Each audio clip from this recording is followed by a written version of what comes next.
Hi all, welcome to Jaylearn. എല്ലാവർക്കും നമസ്കാരം. അപ്പൊ നമുക്ക് ഇപ്രാവശ്യം കേട്ടിട്ടൊക്കെ കഴിഞ്ഞ് നെക്സ്റ്റ് കേട്ടിട്ടിന് വേണ്ടി വെയിറ്റ് ചെയ്യുന്നവരാണോ നിങ്ങള്? നമുക്കറിയാം കേട്ടിട്ടില്ല എന്തൊക്കെ ടോപ്പിക്സ് ആണ് ഉള്ളത് എന്ന് അല്ലേ. അപ്പോ അതില് ഫിസിക്സ് പോർഷനിൽ വളരെ ഇമ്പോർട്ടന്റ് ആയിട്ടുള്ള കുറച്ചധികം ടോപ്പിക്കുകൾ ഉണ്ട്. പഠിച്ചു കഴിഞ്ഞ് ഇനി എന്താണ് എക്സാമിന് വരിക എന്നൊക്കെ വെയിറ്റ് ചെയ്തിരിക്കുന്നവരായിരിക്കും നമ്മൾ എല്ലാവരും. സോ എക്സാമിന് വരുന്ന ടോപ്പിക്, ഏറ്റവും ഇമ്പോർട്ടന്റ് ആയിട്ടുള്ള ഒരു ടോപ്പിക് നമുക്ക് ഇപ്പൊ നോക്കിയാലോ. ശബ്ദം. എല്ലാവരും കേട്ടിട്ടുള്ള ഒരു ടോപ്പിക്കാണ് ശബ്ദം. എത്രമാത്രം ക്വസ്റ്റ്യൻസ് ആണ് ഈ ഒരു ടോപ്പിക്കിൽ നിന്ന് നമുക്ക് വരാറുള്ളത് അല്ലെ. അപ്പൊ എന്തൊക്കെയാണ് ഈ ഒരു ടോപ്പിക്കിൽ നമുക്ക് പഠിക്കേണ്ടതെന്ന് നോക്കാം. ശബ്ദം എന്ന് പറഞ്ഞാൽ എന്താണ്? ആശയവിനിമയത്തിന് ഉപയോഗിക്കുന്ന ശ്രവണബോധമുളവാക്കുന്ന ഒരു ഊർജ്ജരൂപമാണ് ശബ്ദം. ഞാൻ പറയുന്ന സൗണ്ട് നിങ്ങൾക്ക് കേൾക്കാൻ സാധിക്കുന്നില്ലേ? എന്തുകൊണ്ടാണ്? ഒരു ഊർജ്ജരൂപമായി നിങ്ങൾക്ക് കേൾക്കാൻ സാധിക്കുന്ന ഒരു ആശയവിനിമയത്തിന്, കമ്മ്യൂണിക്കേഷൻ ഉപയോഗിക്കുന്ന ഊർജ്ജരൂപം അല്ലെ. അപ്പൊ അത് എന്താണ്? ഊർജത്തിന് പലവിധ രൂപങ്ങളാണ്. ഊർജത്തിനെ നിർമ്മിക്കാനോ നശിപ്പിക്കാനോ സാധിക്കില്ല. ഇതെല്ലാം നമ്മൾ കേട്ടിട്ടുണ്ട്. അപ്പൊ ശബ്ദം എന്ന് പറയുന്നത് ഒരു ഊർജ്ജ രൂപമാണ്. ഒന്നാമത്തെ പോയിന്റ് അല്ലെ, ശബ്ദം എന്ന് പറയുന്നത് ഒരു ഊർജ്ജ രൂപമാണ്. എന്തിനാണ് ഉപയോഗിക്കുന്നത്? കമ്മ്യൂണിക്കേഷന് വേണ്ടി യൂസ് ചെയ്യുന്നു. നമ്മൾ സംസാരിക്കുമ്പോൾ നമ്മൾ പറയാറുണ്ടല്ലേ, ഒന്ന് പതുക്കെ പറ, അല്ലെങ്കിൽ കുറച്ചും കൂടി ഒന്ന് ഉറക്കെ പറയോ. എന്താ അത്? നമുക്ക് കേൾക്കാൻ സാധിക്കണം. ശ്രവണബോധം നമുക്ക് ഉണ്ടാക്കണം. അതിനാവശ്യമായിട്ടുള്ള ഒരു ഊർജ്ജ രൂപമാണ് ശബ്ദം. ക്ലിയർ ആണല്ലോ. ശബ്ദത്തിന് സഞ്ചരിക്കാൻ മാധ്യമം ആവശ്യമാണ്. അതിനൊരു മീഡിയം വേണം. ശബ്ദത്തിന് സഞ്ചരിക്കാൻ മാധ്യമമാണ്. പ്രകാശത്തിന് സഞ്ചരിക്കാൻ മാധ്യമം ആവശ്യമില്ല. ഓക്കെ, അപ്പൊ ഇത് രണ്ടും ചോദിക്കാറുണ്ട്. ശബ്ദത്തിന് മാധ്യമം ആവശ്യമാണ്, പ്രകാശത്തിന് മാധ്യമം ആവശ്യമില്ല. ഓക്കെ, ശബ്ദത്തിന് സാധാരണ അന്തരീക്ഷ താപനിലയിൽ വായുവിൽ ഉള്ള വേഗത എത്രയാണ്? സ്ഥിരം ചോദിക്കുന്ന ചോദ്യമാണ് അല്ലെ. എത്രയാണ്? 340 മീറ്റർ പെർ സെക്കൻഡ് ആണ്. അപ്പൊ എന്തൊക്കെയാ പറഞ്ഞേ? ശ്രവണബോധം. ഞാൻ പറയുന്നത് നിങ്ങൾക്ക് കേൾക്കണമെങ്കിൽ അവിടെ എന്താ വേണ്ടേ? ശബ്ദം എന്ന് പറയുന്ന ഒരു ഊർജ്ജ രൂപം വേണം. അതാണ് നിങ്ങൾ കേട്ടുകൊണ്ടിരിക്കണേ. ദെൻ നെക്സ്റ്റ്, ശബ്ദത്തിന് സഞ്ചരിക്കാൻ മാധ്യമം ആവശ്യമാണ്. അവിടെ ഒരു മീഡിയം വേണം. ആൻഡ് ദെൻ നെക്സ്റ്റ്, വായുവില് ശബ്ദത്തിന്റെ വേഗത എത്രയാണ്? 340 മീറ്റർ പെർ സെക്കൻഡ് ആണ് ശബ്ദത്തിന്റെ വേഗത. അപ്പൊ നമ്മൾ കേട്ടിട്ടുള്ള ഏറ്റവും ഇമ്പോർട്ടന്റ് ആയിട്ടുള്ള ഒരു ടോപ്പിക് ആണ് പഠിക്കുന്നത് ശബ്ദം. ഒരുപാട് ക്വസ്റ്റ്യൻസ് ഇതിൽ നിന്ന് വരാറുണ്ട്. എല്ലാവരും ശ്രദ്ധയോടെ തന്നെ കേട്ടിരിക്കുക, നോട്ട് എഴുതുക, പഠിക്കുക, റിപ്പീറ്റ് ചെയ്ത് വായിച്ചുകൊണ്ടേയിരിക്കുക കേട്ടോ. ഓക്കെ, ശബ്ദം അനുഭവപ്പെടാൻ ആവശ്യമായിട്ടുള്ള 3 ഘടകങ്ങൾ. അപ്പൊ എത്ര ഘടകങ്ങളാണ് ശബ്ദം നമുക്ക് അനുഭവപ്പെടണമെങ്കിൽ വേണ്ടത്? 3 ഘടകങ്ങളാണ്. എന്താണ്? ആദ്യം അതിനൊരു സോഴ്സ് വേണം, ശബ്ദ സ്രോതസ് വേണം. ശബ്ദ സ്രോതസ് മാത്രം ഉണ്ടായാൽ മതിയോ? നേരത്തെ നമ്മൾ പറഞ്ഞതാണ് ശബ്ദത്തിന് സഞ്ചരിക്കാൻ മാധ്യമം ആവശ്യമാണ്. ശബ്ദ സ്രോതസ്, മാധ്യമം, അത് മാത്രം മതിയോ? നല്ല രീതിയിൽ കേൾക്കണമെന്നുണ്ടെങ്കിൽ നമുക്ക് ശ്രവണേന്ദ്രിയം വേണം അല്ലെ. നമ്മള് എത്ര ഉറക്കെ പറഞ്ഞാലും ചിലപ്പോ നമുക്ക് പ്രായമായിട്ടുള്ളവരുടെയൊക്കെ അടുത്ത് ചെല്ലുമ്പോൾ നമ്മൾ പറയുമ്പോൾ അവർ ചുണ്ടനക്കിയിട്ടാണ് അത് കമ്മ്യൂണിക്കേഷൻ എങ്ങനെയാണ് എന്നുള്ളത് അവര് പിടിച്ചെടുക്കുന്നത് അല്ലെ. എന്താ പറയുന്നേ എന്നുള്ളത് ചുണ്ടിന്റെ ലിപ് മൂവ്മെന്റ് നോക്കിയിട്ടാണ് പിടിച്ചെടുക്കുന്നത്. എന്താ കാര്യം? അവർക്ക് ചിലപ്പോ പ്രോപ്പർ ആയിട്ട് കേൾക്കാൻ സാധിക്കുന്നുണ്ടാവില്ല. ചെവിക്ക് എന്തെങ്കിലും തകരാറുണ്ടെങ്കിലോ അല്ലെങ്കിൽ കേൾവി ശക്തി കുറയുമ്പോഴോ ഉള്ള പ്രോബ്ലം ആണിത്. സോ മാധ്യമവും സ്രോതസ്സും ഉണ്ടായാൽ കാര്യമുണ്ടോ? നമ്മൾ പറഞ്ഞിട്ട് അത് അവർക്ക് കേൾക്കാനായിട്ട് പ്രോപ്പറായിട്ട് കേൾക്കാൻ സാധിക്കുന്നില്ലെങ്കിൽ ഇതുകൊണ്ടൊരു ഗുണമുണ്ടോ? ഇല്ല. സോ പ്രോപ്പർ ആയിട്ടൊരു ആശയം നമുക്ക് കൈമാറണം എന്നുണ്ടെങ്കിൽ ശബ്ദം എന്ന് പറഞ്ഞ ഊർജ്ജരൂപം ആവശ്യമാണ്. അതുപോലെ തന്നെ അതിനാവശ്യമായിട്ടുള്ള 3 ഘടകങ്ങളാണ്. എന്ത്? ശബ്ദ സ്രോതസ്, ശബ്ദം ഉണ്ടാക്കാൻ ഒരു സോഴ്സ് വേണം, ദെൻ മീഡിയം വേണം, പിന്നെ അവിടെ ശ്രവണ ഇന്ദ്രിയം. നമ്മുടെ ശ്രവണേന്ദ്രിയം എന്താണ്? ചെവിയാണ് അല്ലെ, എല്ലാവർക്കും അറിയാമല്ലോ. ആൻഡ് മാധ്യമം, വേഗത. സ്ഥിരം ചോദിക്കുന്നതാണ്. ശബ്ദത്തിന് ഏറ്റവും കൂടുതൽ വേഗത ഏതിലാണ്? ശബ്ദത്തിന് ഏറ്റവും കൂടുതൽ വേഗത ഖരപദാർത്ഥങ്ങളിലാണ് കേട്ടോ. ഖരത്തിലാണ്. സോളിഡ്, ലിക്വിഡ്, ഗ്യാസ്, ഈ രീതിയിലാണ് ശബ്ദത്തിന്റെ വേഗത പോകുന്നത്. അപ്പൊ അതിൽ ഏറ്റവും കൂടുതൽ ഏതിലാണ്? ഖരത്തിലാണ്. അത് തന്നെ പല രീതിയിൽ ചോദിക്കാറുണ്ട്. ഇപ്പൊ ക്വസ്റ്റ്യൻസ് പറഞ്ഞുതരാം. ആദ്യം നമുക്ക് ഇത് നോക്കാം. വായുവിലെ ശബ്ദത്തിന്റെ വേഗത എത്രയാണ്? 340 metre per second. And next ശുദ്ധജലം 1498. ക്ലിയർ ആയിട്ട് മനസ്സിലാക്കുക. അലുമിനിയം 6420. ആൻഡ് ഇരുമ്പ് 5950. സ്റ്റീല് 5960. അപ്പൊ ഇതിൽ നോക്കിയാൽ തന്നെ അറിയാം ഈ ഖരപദാർത്ഥങ്ങളിൽ തന്നെ ശബ്ദം ഏറ്റവും കൂടുതൽ വേഗതയിൽ സഞ്ചരിക്കുന്നത് ഏതിലാണ്? അലുമിനിയത്തിലാണ്. SCERT-യിലുള്ള ടേബിൾ ആണ്. ഓക്കെ, വളരെ വ്യക്തമായിട്ട് പഠിക്കേണ്ട ചാപ്റ്റർ ആണ്. ശബ്ദം എന്ന് പറഞ്ഞിട്ടുള്ള പ്രത്യേകം ഒരു ചാപ്റ്റർ തന്നെ നിങ്ങൾക്ക് പഠിക്കാനുണ്ട്. അതിൽ വളരെ വ്യക്തമായിട്ട് കൊടുത്തിട്ടുണ്ട്. ഇതിൽ എങ്ങനെയാണ് ക്വസ്റ്റ്യൻ വരിക, എങ്ങനെയാണ് ക്വസ്റ്റ്യൻ വന്നിട്ടുള്ളത്? ശബ്ദം ഏറ്റവും കൂടുതൽ വേഗത്തിൽ സഞ്ചരിക്കുന്ന മാധ്യമം ഏതാണ്? Option A aluminium, option B ദ്രാവകം, ഓപ്ഷൻ സി വാതകം, ഓപ്ഷൻ ഡി പ്ലാസ്മ. സംതിങ് ഏതെങ്കിലും വേറെ ദ്രാവക രൂപങ്ങൾ അല്ലെങ്കിൽ ഏതെങ്കിലും വേറെ ഒരു ഓപ്ഷൻ തരാം. ഇതിൽ നമുക്ക് ഖരമുണ്ടോ എന്ന് നോക്കുക, അല്ലെങ്കിൽ അലുമിനിയം ഉണ്ടോ എന്ന് നോക്കുക. അതിൽ ബെറ്റർ ഓപ്ഷൻ ഏതാണോ ഉള്ളത് നോക്കുക, അതാണ് നിങ്ങൾ ടിക്ക് ചെയ്യേണ്ടത്. പല രീതിയിൽ നമുക്ക് എന്ത് തരാം?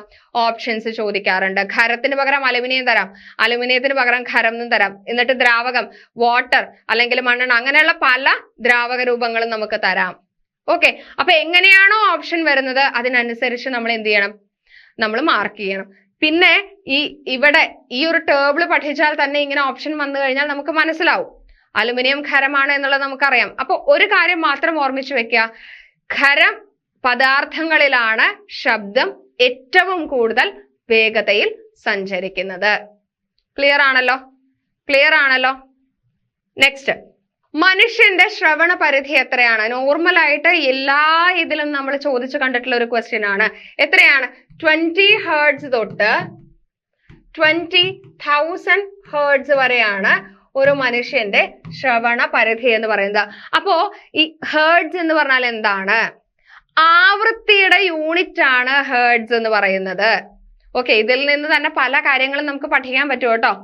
ആവൃത്തിയുടെ യൂണിറ്റ് ആണ്. മനുഷ്യന്റെ ശ്രവണ പരിധി 20 ഹേർട്സ് തൊട്ട് 20,000 ഹേർട്സ് വരെയാണ്. അതിനുള്ളിലുള്ള ശബ്ദങ്ങളെ ഒരു മനുഷ്യന് കേൾക്കാനായിട്ട് സാധിക്കുകയുള്ളൂ.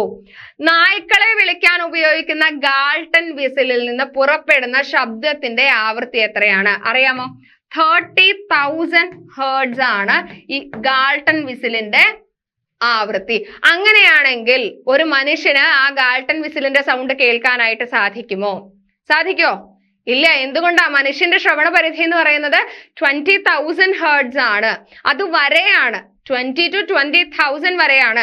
ഈ ഗാൾട്ടൺ വിസിൽ എത്രയാ വരുന്നത്? 30,000 ആണ്. സോ അത് നമുക്ക് കേൾക്കാൻ സാധിക്കോ? ഇല്ല. ഇനി ഇവിടെ പറയേണ്ട ഒരു കാര്യമുണ്ട്. 20,000 ഹേർട്സും 20 ഹേർട്സും നമ്മൾ പറഞ്ഞല്ലോ. 20 ഹേർട്സിന് താഴെയുള്ള സൗണ്ടുകളെ പറയുന്ന പേരെന്താണ്?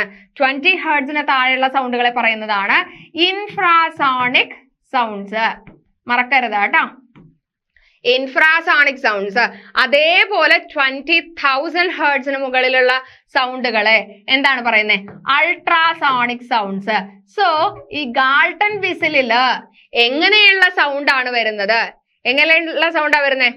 Ultrasonic sound. അതുകൊണ്ടാണ് നമുക്കത് കേൾക്കാനായിട്ട് സാധിക്കാത്തത്. ഓക്കെ, ഇനി അൾട്രാസോണിക് സൗണ്ട് കേൾക്കാനും പുറപ്പെടുവിക്കാനും കഴിവുള്ള ജീവിയാണ് വവ്വാല്.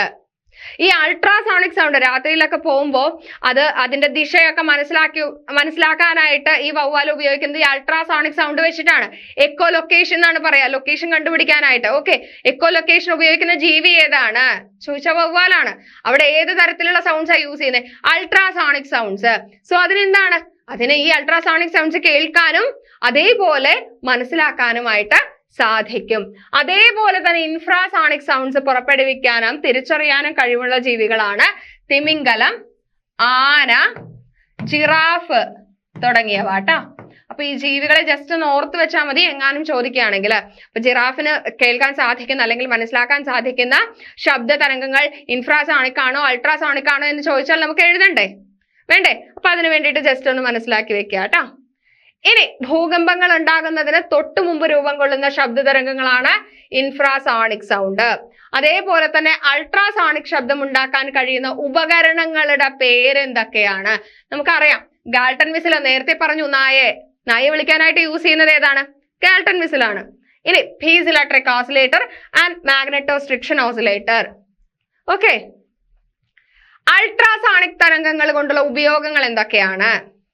പല രീതിയിൽ അൾട്രാസോണിക് തരംഗങ്ങൾ യൂസ് ചെയ്യും. ഒന്ന് സോണാറിൽ, സൗണ്ട് നാവിഗേഷൻ ആൻഡ് റേഞ്ചിങ് എന്നാണ് സോണാറിന്റെ പൂർണ്ണ രൂപം ട്ടോ. കടലിന്റെ ആഴം അളക്കാൻ ഉപയോഗിക്കുന്നത് സോണാറാണ്. കിഡ്നിയില് ചെറിയ കല്ലുകൾ പൊടിച്ചു കളയാനായിട്ട് യൂസ് ചെയ്യുന്നു, അതായത് മെഡിക്കൽ പർപ്പസസിന് വേണ്ടിയിട്ട് യൂസ് ചെയ്യുന്നു. ആൻഡ് ഹൃദയത്തിന്റെ ചിത്രം എടുക്കാനായിട്ട് യൂസ് ചെയ്യുന്നു. സമുദ്രത്തിന്റെ ആഴം അളക്കാനായിട്ട് ഉപയോഗിക്കുന്നു. മത്സ്യക്കൂട്ടത്തിന്റെ സ്ഥാനം അളക്കാനായിട്ട് ഉപയോഗിക്കുന്നു. കടലിലെ അടിത്തട്ടിലെ ചിത്രങ്ങൾ എടുക്കാനായിട്ട് യൂസ് ചെയ്യുന്നു. ഇതിങ്ങനെ ഓരോന്നായിട്ടല്ല ചോദിക്കുക. ഇതിൽ ഉപയോഗിക്കുന്ന ശബ്ദ തരംഗം എവിടെ നിന്നോട്ട് എവിടെ വരെയാണ്, അല്ലെങ്കിൽ അതിന്റെ പേരെന്താണ്? അപ്പൊ നമ്മൾ എന്താ പറയണ്ടേ? Ultrasonic sound. നമുക്ക് ക്വസ്റ്റ്യൻ ഡിസ്കസ് ചെയ്യാം, അപ്പൊ മനസ്സിലാവും. ഓക്കെ, സോണാർ കണ്ടോ, sound navigation and ranging. Full form പഠിക്കണം കേട്ടോ. ഇനി നമുക്ക് കേട്ടറ്റിന് വന്നിട്ടുള്ള 1-2 ക്വസ്റ്റ്യൻ, ശബ്ദത്തിന് എത്രത്തോളം പ്രാധാന്യമുണ്ട്, മിക്കവാറും എല്ലാ കേട്ടറ്റിലും ചോദിക്കുന്ന ചോദ്യങ്ങളാണ് നമ്മളിവിടെ ഡിസ്കസ് ചെയ്യുന്നത്. 2 ചോദ്യം നമ്മൾ പഠിച്ചതിൽ നിന്ന് തന്നെ ഉള്ള 2 ചോദ്യം നമുക്ക് നോക്കാം. ശബ്ദത്തിന് ഏറ്റവും വേഗത്തിൽ സഞ്ചരിക്കാൻ സാധിക്കുന്നത് ഏതിലൂടെയാണ്? ഞാൻ നേരത്തെ ചോദിച്ച ചോദ്യം തന്നെയാണ്, അത് കേട്ടറ്റിന് മുന്നത്തെ PYQയിൽ വന്നിട്ടുള്ള ഒരു ചോദ്യമാണ്. ഏതാണ്? ശൂന്യത, വായു, ദ്രാവകം, ഖരം. കണ്ടോ ഏതാണ്? നിങ്ങൾ ക്ലാസ് നല്ലോണം കണ്ടിട്ടുള്ള ആളാണെങ്കിൽ നിങ്ങൾക്ക് പെട്ടെന്ന് പിക്ക് ചെയ്യാൻ പറ്റും. ഏതാണ്? ഖരമാണ്. ഖരത്തിന് പകരം എന്ത് തരാം? അലുമിനിയം എന്നും തരാം. ഓക്കെ, ക്ലിയർ ആണല്ലോ. ആൻഡ് നെക്സ്റ്റ് ക്വസ്റ്റ്യൻ വായിക്കാനുള്ള ഒരു ക്വസ്റ്റ്യൻ ആണ് അല്ലെ?